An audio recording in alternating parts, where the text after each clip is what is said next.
Салам урматтуу достор, Мирел менен Аку силердин микрофондун алдында. Биз болсо ошол 10 мүнөттүк подкастты баштайлы деп атабыз. Анан болсо мен биринчи суроомду айтып кетмекчимин. Достор, өзүңөрдү кандай сезесиңер? Жашсыңарбы же каары деп эсептейсиңерби, же жаштык канчага чейин узарат, созулат деген суроого келе жооп таап көрөлү. Анда биз ар бир бизди угуп жаткан катталуучубузга, угарманыбызга, көрүүчүбүзгө салам айтабыз. Анан ылдый жакка эле дароо эле жазып баштасын, комментарийлечи. Мен мончадамын, өзүмдү жаш сезем. Же мен мончадамын, ой, жаштык качан илгери болгон өтүп кеткен деп жазсаңыз болот. Мирел, кандай ден соолук? Жакшы, Кудайга шүгүр. Кандай жүрөсүң? Эмне жаңылык? Жаңылык деле жок, ошентип жүрөбүз, иштеп коюп, чуркап коюп дегендей, ушул жашоо бат эле өтүп кетип баратыптыр. Анан мен ойлонуп калдым, мен жашмынбы деп. Бир жерге барсаң жашсың, тигил жакка барсаң жаш эмессиң. Ар кандай эмеден мындай зависить этип калды да. Кайсы жерде канча жашта адамдар менен. Анан ушундай улураак адамдардын арасына барсаң, үй бүлөлөрдүн арасына барсаң, өзүң жаш сезип каласың, кичинекей бала. Жашсың деп айтат, сен дагы эле жашсың деп коет. Мирел, чурка алып келе калчы десе, анан сен чуркап каласың, жаштырбаймынбы деп сүйүнүп, Ошондо мындай суроо пайда болуп кетет экен да. Негизи жаштык сан менен белгиленеби? Канча жыл жашасаң ошол жаш деп эсептелеби? Негизи жалпы дүйнө бою жаштык деген курак барат. Эмеси 35ке чейин, мурун 30га чейин болчу дейт. Азыр ушул дүйнө өзгөргөн сайын 35ке чейин чоюп коюптур. Бирок акыркы могул 2022-жылы 19-октябрда алынган эмне деп айтабыз, бүткүл дүйнөлүк саламаттык сактоонун постановление деп коет го, буйругу боюнча алар мындай дейишиптир. Азыр адамдын жаш курагы узарып, өмүр узарып бара жаткандыктан алар мындай кылышыптыр. Кызык экен. 24 жашка чейин биз өспүрүмбүз дейт. 24 жашта гана өспүрүм курак түгөнү бүтөт дейт. 25тен баштап жаштык кез башталат дагы, аны 44 жашка чейин узатышыптыр. Элестетиңиз, жаштыкты. Буга чейин Орусия 35 жашта бүтөт жаштык дебейди эле. Эми булар болсо 44 жашка чейин жашсың дейт. Ал эми орто куракты болсо 60 жашка чейин дейт. Анан сен качан каардың деп айтасың дебейсиң, бул 75 жашка чейин экен да. Ал эми узак жашоочулар болуп 75тен ары карай эсептелинет экен. Кызык. 75тен кийин өтсөң эле сен узак жашаган деп эсептелип турбайбы? Кызык экен, ушундай токтом кабыл алышыптыр да. Жок, азыр деген 2022-жыл, эми бул жапжаңы жаңылык болуп атпайбы? Ушундай дейишиптир. Бул жигиттерчи жакшы билет да, Мирел.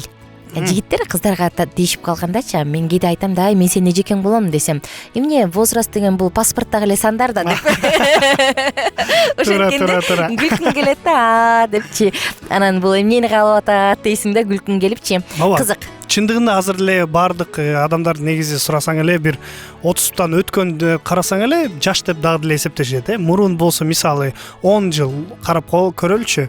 10 жыл мурун, 10 жыл эмес, 5 жыл мурун эле 30дан өтүп баратсаң эле, сен уже убактың келип калды дегенде болот. Өзгөчө кыз айымдарга айтат, 30га өтүп баратып, эгер турмушка чыкпаса, анда карадалуу калыптыр деп болду, карыйсың, андан ары уже эме болот дейт эмес беле.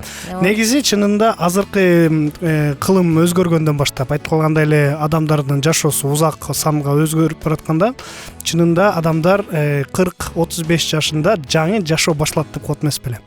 Ошондой эле чынында ошол сезим менен адамдар ойлонуп баштайт экен, мен дагы деле жашмын. Мүмкүн саны 44 болобу, 45 болобу, 35 болобу, ушундай көп болсо дагы адамдар отуруп алып ойлонот экен, мен өзүмдү жашыраак сезем. Анткени азыркы кызыкчылык дагы өзгөрүп атпайбы? Мен ойлоп койдум, ошондо бул жаштык же кары деген бул сандарга көбүнчө байланыштуу эмес, эме менен байланыштуу болуп калды да, кылып аткан адамдын иштери менен. Адам жүрөгүнө.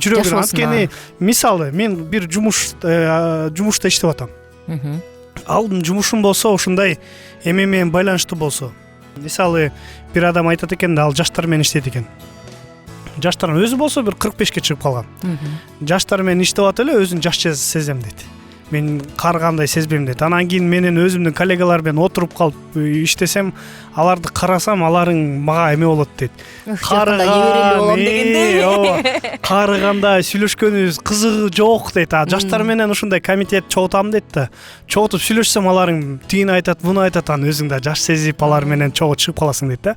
Негизи чынында ошо кайсы жерде жүрсөң, эмне кылсаң, ошого дагы жараштуу өзүңдүн сезимиң да пайда болот экен да. ооба, анан бул адамдын баягы жашаган жердин менталитети, адамдын өзүнүн жеке жашоо образы, бул дагы аябай маанилүү болуш керек. Мисалы, Корея улутунда 65 жаштагы апаны алып, анан Кыргыз улутундагы 65 жаштагы апаны алсаң, тиги сиңдисиндей эле көрүнүп калат да. Анткени жашоо образы такыр башка, тамактануусу башка, анан ал өзүн мен карыдым деп эсептебейт да. Бизде болсо көбүнчө баягы биринчи неберелүү болгондон кийин эле болду, мен чоң эне болбодумбу деп баягы адамдар өзүн улураак алып жүргөнгө, улураак мындай көбүрөөк акылмандуураак болуп, баягы болду эми мен деген чыпчыйган кийим кийбешим керек, мен неберелүү болдум, болду эми мен чоң энемин деп өзүн карыткандай сезиле берет да. Ооба. Анан мисалы сүрөттөрдү карап отуруп, чоң энелерибизди карасаң, менин чоң энем 64 жашында каза болгон.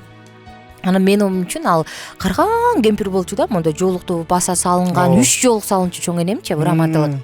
Анан 2 көйнөк дайыма кийчү, анын үстүнөн дайыма чыптама кийчү да. Анан менин атам азыр 64 куракта, ошол куракта да. Анан аны карап туруп, экөөнү мындай сүрөтүн салыштырсаң, салыштырганга мүмкүн эмес да. Атаң бир ошол учурдагы 50 жаштагы кишидей, эне болсо карап калгандай да. Анан карап отуруп, адамдын жашоо образы, ой жүгүртүүсү, бул дагы аябай немекен. Кээ бирөө баягы өзүн карыбаса да карытат. Жок, мен чоңойдум, болду, мен мондай кылышым керек. Болду, мен кызыкчылыгымды өзгөртүшүм керек деп. Кимдир бирөөдө болсо түйшүктөн улам болуп калат да. Мисалы, түйшүк дайыма түйшүк жүргөндө өзүнө көңүл бурбайт дагы, анан айла жок карып калат, улуу болупчу. Чынында ал өзгөчө мындай коом деле кандай коом айтып коюш мүмкүн го, сен карыдың, сен жашсың дегендей элечи. Коомду карап угуп, анан бул коомго болбойт мындай. Эми 30 жашта толдум, сен мынтип жүргөнүң болбойт, сен мынтип ойлонуң болбойт. Жаш бала, ушуко кийинге да жараша айтылгандай эле. Анан кийин өзгөчө медицина өнүгүп аткандан эмес, витаминдер ар кандай болот, жанагы ошол эле азыр кыздарды эмес, эркектер деле ого бетер эмени колдоно башташты. Ар кандай кремдер болобу, ушундай жашыткан эметкен, бырыш түшпөсүн. Ооба, бырыш түшпөсүн деп баары колдонуп, ушинтип жашын мындай кандай десем узартканга мындай мүмкүнчүлүк болуп калды, кам көрүп атат. Бирок өзгөчө айтылгандай эле канчалык өзүңдү кам көрбөсөң дагы денең, бирок айтылгандай эле ички дүйнөң менен да сезип калыш мүмкүн. Мен карыдым дегенде. Бул коомдон дагы өтө зависит эткенде. Сен эмне айтат? Эгер кызга айтып атса, сен болду, күйөөгө тийиш керексиң, 18-20 толуп баратасың, болду. Тийишиң керексиң, ар кандай окуу кереги жок, жумушуң кереги жок, сен күйөөгө тиесиң десе, анда албетте. Ал ойлоно баштайт, тийиш керек экен деп ошондой калып калат. 30 жашка келгенден кийин, кой, биз эми килейбедик биз.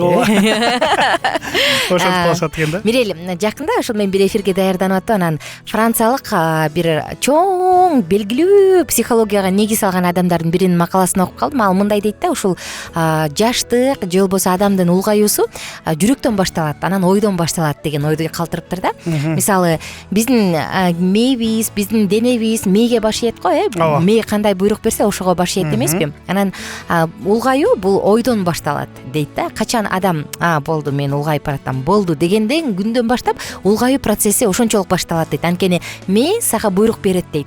Ошондо клеткаларың көбүрөөк өлө баштайт, метаболизм жайлайт дейт. Анткени сен денеге стресс берип атасың да. Болду, сен карыдың депчи. Эгерде жок, мен карыбайм, мен 60 жашта да ушундай ойдон болом деп мындай туура приказ берсе, буйрук берсе, анда мээ дагы организмге ошондой буйрук берет экен да. Сен жашсың, сен мондай кылышың керек, сен мондай кызыкчылыктарыңды ойготушуң керек депчи. Анан ошондон биздин сырткы келбетибиз экен. Бирок эң башкысы баягы 60 жаштагы ата, ой, ата жаш турбайсызбы, жүрөк жаш да деп күлүп калышат го. Анысыканда жүрөк жаш болсун, сезимдер жаш болсун, бул эң башкысы. Чынында. Достор, силер болсо ушул угуп атып, жана биринчи суроо бербедик беле, өзүңөрдү жаш деп сезесиңерби, канчалыкка чейин жаш деп сезесиңер, жашыңыздарды алдыга комментарийга унутпаңыздар, же жазгандар жаздыңыздар болуш керек. Дагы ушул өзүңөрдү жаш деп мындай негизи жалпы силер кандай ойлойсуңар? Адам болсо момундай жаштан кийин негизи чоң мындай жашоого өттү, ал жаш эмес дегендер деп ойлойсуңар? Аны болсо кийинки подкасттарда дагы улантып көрөбүз. Азыр убактыбыз тилекке каршы аяна келди, бүтүп калды. Биз менен байланышта болуп туруңуздар, жана кийинки подкастта дагы угушабыз. Жана достор, Алкитап Чекит медиа сайтына кайталганды унутпаңыз. Сүрөттө көргөзүлгөн WhatsApp номурга жазып, биз менен таанышсаңыз болот. Биздин сабактар менен кененирээк Алкитап Чекит медиа сайтынан таанышыңыз.